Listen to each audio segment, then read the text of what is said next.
Welcome back नाज़रीन। Break से पहले बात हो रही थी पीपल्स पार्टी का मौकफ लिया गया, पीटीआई का मौकफ लिया गया कि आखिर वो सेनेट इलेक्शन और डस्का के हवाले से जो इलेक्शन कमीशन ने फैसला दिया वो किस तरह से देख रहे हैं। मगर दूसरी जानिब जो डस्का के जो तमाम मामला है जिसके इर्द गिर्द घूम रहा है नून लीग, उसका मौकफ भी ज़्यादा ज़रूरी है क्योंकि अब जो इलेक्शन कमीशन ने फैसला दिया है अब उसको कहा जा रहा है कि बहुत अच्छा फैसला दिया है, इलेक्शन कमीशन ने नून लीग के हक में है और हम इसको मानते हैं। इससे पहले भी तो फैसले हुए हैं नून लीग के खिलाफ, वो क्यों नहीं मानेगा, इस पर भी बात करेंगे। हमारे साथ टेलीफोन पे मौजूद है सिद्दीक अल फारूक साहब हैं, नून लीग से उनका ताल्लुक है। सिद्दीक साहब, बहुत शुक्रिया अपने प्रोग्राम के लिए वक्त निकाला।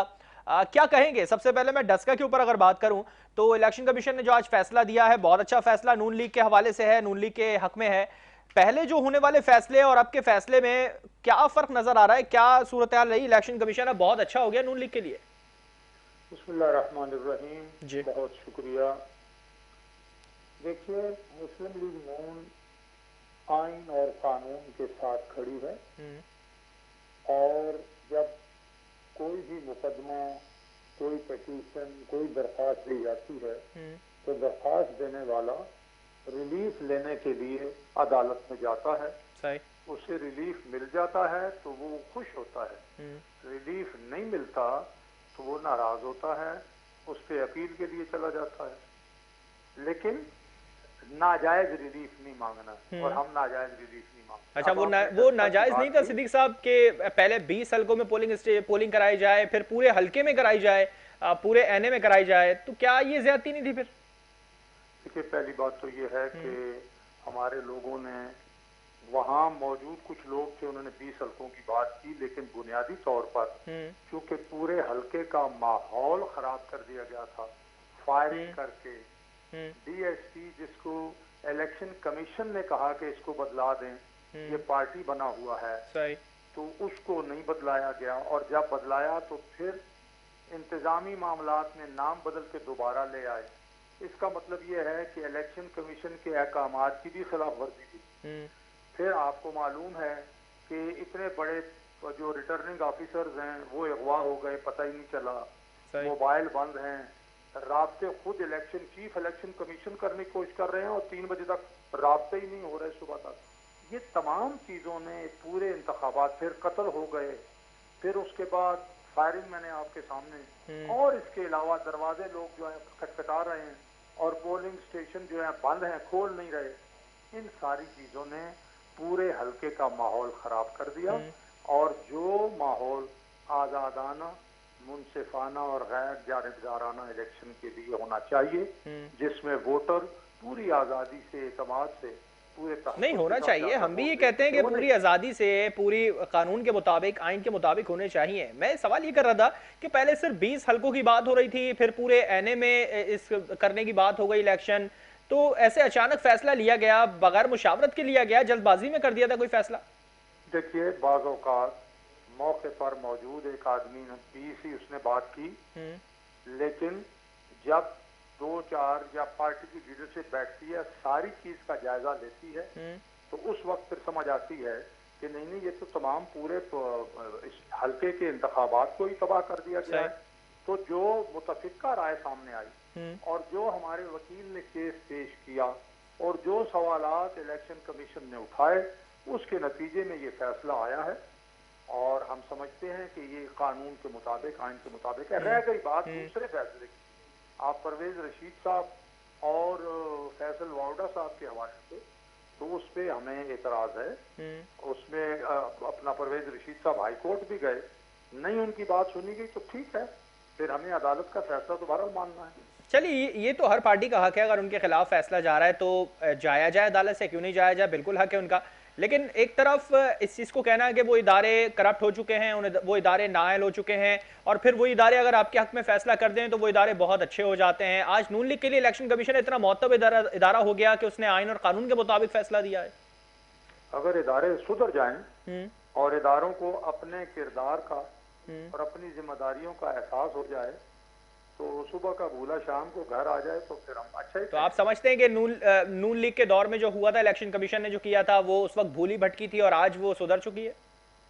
नहीं, हम तो ये कहेंगे कि जब नजर आ रहा हो सामने, हम्म। देखें, अवाम जो एक अवामी दानिश है ना, हम्म। उसको धोखा नहीं दिया जा सकता। हम्म। अब जैसे 2018 के इंतखाबात में 95% फॉर्म 45 जाली थे। जिस तरह से इंतखाबी नताइज, जिस तरह से अंदर पोलिंग स्टेशनों के अंदर, पोलिंग बूथ के अंदर जो कुछ हुआ, आवाम ने नहीं माना। उस पर तबसरे हुए, दुनिया भर ने उस पर राय दी कि ये इलेक्शन फ्री और फेयर नहीं हुए। इसी तरह से आवाम में तासुर कायम हो जाता है। ये इलेक्शन, इस पर तो ये जो अपना डस्का के इलेक्शन है उस पर तो सदर अलवी ने भी जो है अफसोस का इजहार किया। अच्छा, अब जो सूरत हाल है वो पीटीआई इस फैसले के खिलाफ सुप्रीम कोर्ट में जा रही है, कह रही है कि पहले नून लीग ने 20 हल्कों का कहा था, फिर पूरे हल्के में अब जब हो रहे हैं तो हम उसके खिलाफ भी जाएंगे। तो किस तरह से देख रही है नून लीग इस सूरत हाल को जो अब पीटीआई जा रही है सुप्रीम कोर्ट में इस फैसले के खिलाफ? हुकूमत के तर्जुमान और वजीर इत्तलात की आप प्रेस कॉन्फ्रेंस से खिताब सुन ले, उन्होंने अभी फैसला नहीं आया था तो कहा था मनोअन मानेंगे फैसला। ठीक है जी। उसके बाद अब ये लोग जा रहे हैं तो जरूर जाएं, लेकिन वो बात तो हो गई ना कि मनोअन मानेंगे, फिर मनोअन नहीं माना। चलिए, ये तो यू टर्न तो चलता रहता है, कभी नून लीग भी अपनी बात से ले लेती है, कभी पीपल्स पार्टी, कभी पीटीआई, ये तो चलता रहता है तमाम चीजें। मैं सेनेट के ऊपर अगर बात करूं तो कैसे देख रही है नून लीग सेनेट इंतखाबात को? क्योंकि अब जो मुलाकातें हैं वो तेज हो गई हैं। आज बिलावल साहब, मरियम नवाज साहिबा से मुलाकात हुई है, जरदारी साहब नवाज शरीफ का पैगाम एक दूसरे को पहुंचाया है। क्या था उस पैगाम के अंदर?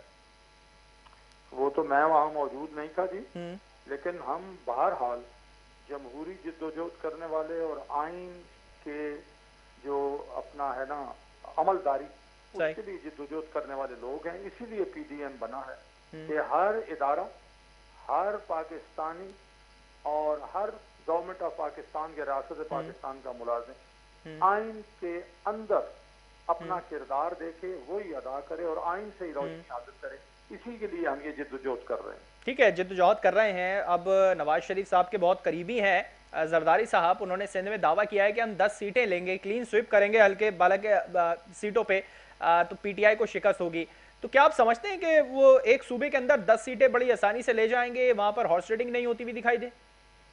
अगर पीटीआई के हलीफ साथी उसका साथ छोड़ जाएं और पीटीआई के अंदर अगर बगावत हो, जैसी कि केपीके ने भी हुई कि वो इमरान खान साहब गए तो 20 लोग नहीं मिले, अगर हो जाए तो उसमें हमारा क्या कसूर? सर, यही तो मसला है कि अगर का लफ्ज तो बड़ा खतरनाक होता है। अगर पीटीआई के लोग वहां से छोड़ जाएं, बैक हो जाएं और पीपल्स पार्टी को सपोर्ट मिल जाए तो हम क्या देखेंगे फिर? उसको हॉर्स ट्रेडिंग में देखें फिर हम?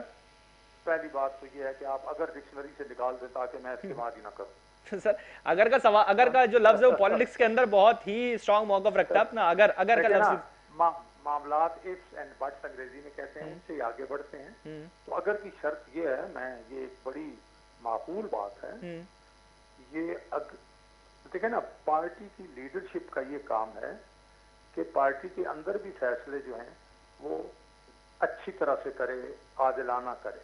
हाँ, बाहर से कोई आदमी कभी एस्टेब्लिशमेंट तोड़ने की कोशिश करती है, वो नहीं होनी चाहिए, लेकिन अंदर पार्टी के अंदर लीडरशिप को भी फैसले दुरुस्त करने चाहिए। ठीक है, मैं इसी पे आखिर में एक सवाल करके वाइंड अप करूंगा। पीडीएम को लेके क्या पीडीएम जरदारी साहब को इतना सपोर्ट करेगी कि वो अपने सिंध में 10 सीटें ले जाए, और पीपल्स पार्टी आपको इतना सपोर्ट करेगी कि वो पंजाब से भी मैदान मारती हुई दिखाई दे, केपीके से भी मैदान मारती दिखाई दे?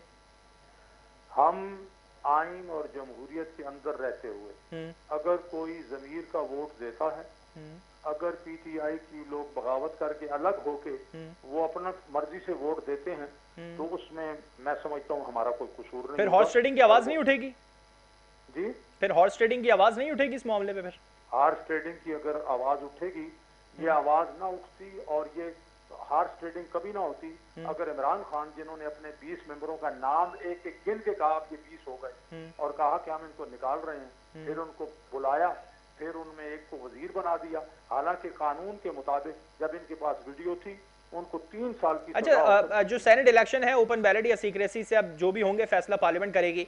अगर नून लीग में से कोई मुनरिफ होता है और अपना जो वोट है दूसरी जगह दे देता है, तो क्या नून लीग में कोई स्टैंड उठाया जाएगा उसके खिलाफ पार्टी से निकालने का?